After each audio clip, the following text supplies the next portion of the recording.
Lesson number 1. Never believe a prediction that doesn't empower you.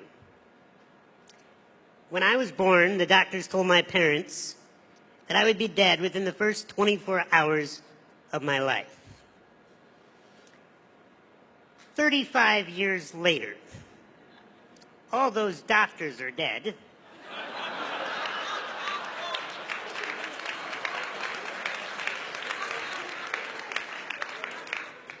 And I am the only doctor that remains.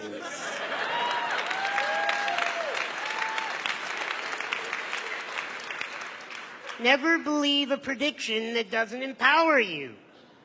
How many predictions have been thrown at you your whole life? If you believe predictions that do not empower you, you will wither away and die. Either physically die or your spirit will die as you just walk around the world like a carcass that is just following the masses. You will be given a lot of titles in your life. You will be told so many different things. You must only listen to that which empowers you. I have a belief that has served me in my life, and that is that everyone is rooting for me to win, even those that do not know it. And I am not here today to tell you that I have had adversity in my life, and so therefore I know what you're going through. I don't have a clue what any of you are going through in your lives. I did not grow up in your neighborhoods, more than likely. I did not have your set of parents, nor do I live in your body. I have not had the events that you've had happen to you. I can tell you I am only an expert on one thing, and that's how to be me. And I do it well.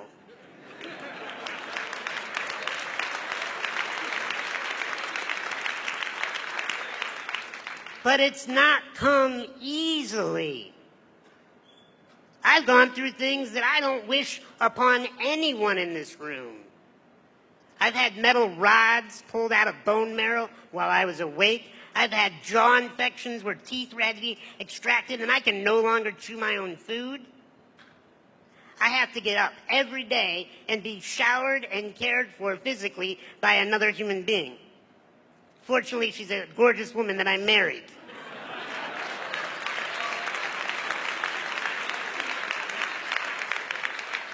I get stared at everywhere I go, and the moment people meet me, if they don't know a thing about my resume, they automatically, just by the human nature, think to themselves, oh, it must be so difficult to be that man. If somebody pities me, they're wasting their time. Because I have chosen a life of strength. And I am here to help you choose a life of strength. But I'm going to tell you, we've talked about drugs here. You know what the worst drug to ever hit the human race is? Pity. The moment you feel sorry for another person, or the moment you feel sorry for yourself, you're hosed. You are totally, completely frozen in potential. We cannot pity ourselves. We cannot pity you. Yes, I get to go home today. Yes, I get to have what many would call freedom, but I'm going to talk to you about freedom, about what I really choose to see freedom as. Because like I said, you cannot believe predictions that do not empower you. The second lesson today is you are not your condition. You are not. I am not disabled. Sure, I'll take the handicap parking privileges. But that does not define me as a man. Not able. I've been looked at and treated my whole life as if I am not able. I have had to rise above and show people that the only disability is one's refusal to adapt. You have to adapt to whatever environment you're in, even if it's prison. And what does adaptation look like?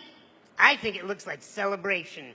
Because when you meet people that are celebrating their life, you want to be around them. You want to learn from them. You want to do business with them. You want to hire them. Look, if you do not want to be seen as a prisoner or a convict when you get out of this, or even while you're in this, then it's an attitude. It is a belief in yourself that you bring value to the human race, no matter what your current condition, title, or stature is. Because if I believe that I'm disabled, I would wither up, I would be shy, I would be insecure, I would be afraid, I would act like I need your help. And the rest of humanity would be okay with that. But I choose something else. I choose to be strong. I choose to be a leader. I choose to have words to move this planet. I'll tell you why I was born. And I hope it inspires you to find out why you were born. I was born to rid this world of insecurity. Because when a human being is insecure, they do stupid stuff. When we feel like we're not enough, we chase external validation and external objects to try to tell us we're enough. Thank you.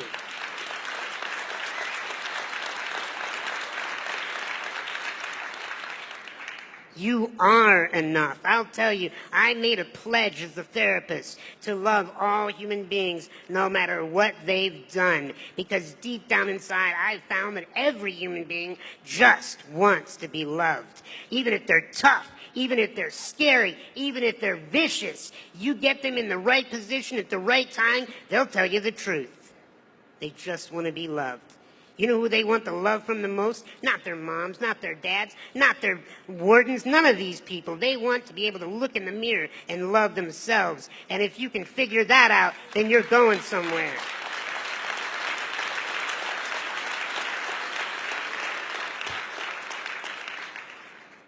But you cannot feel sorry for yourself.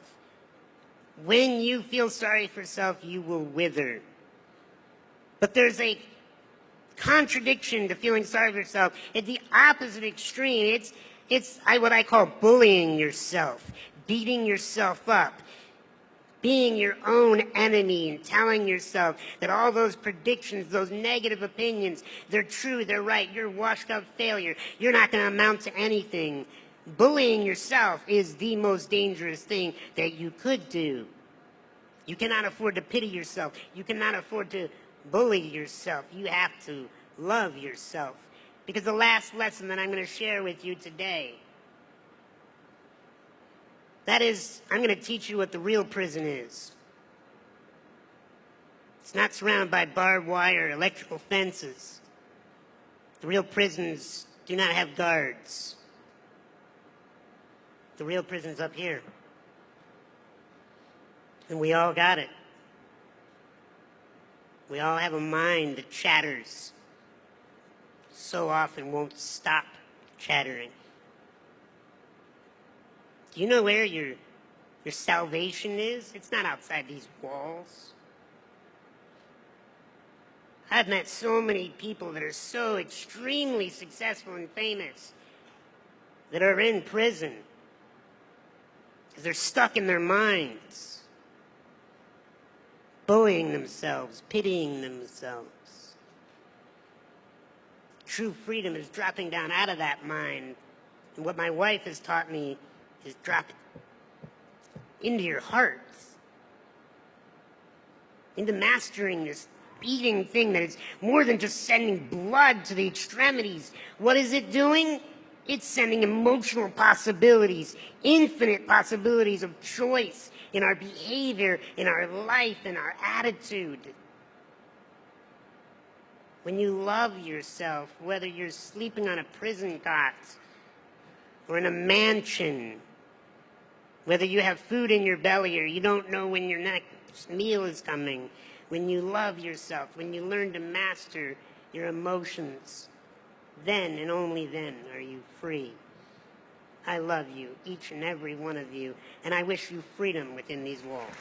God bless.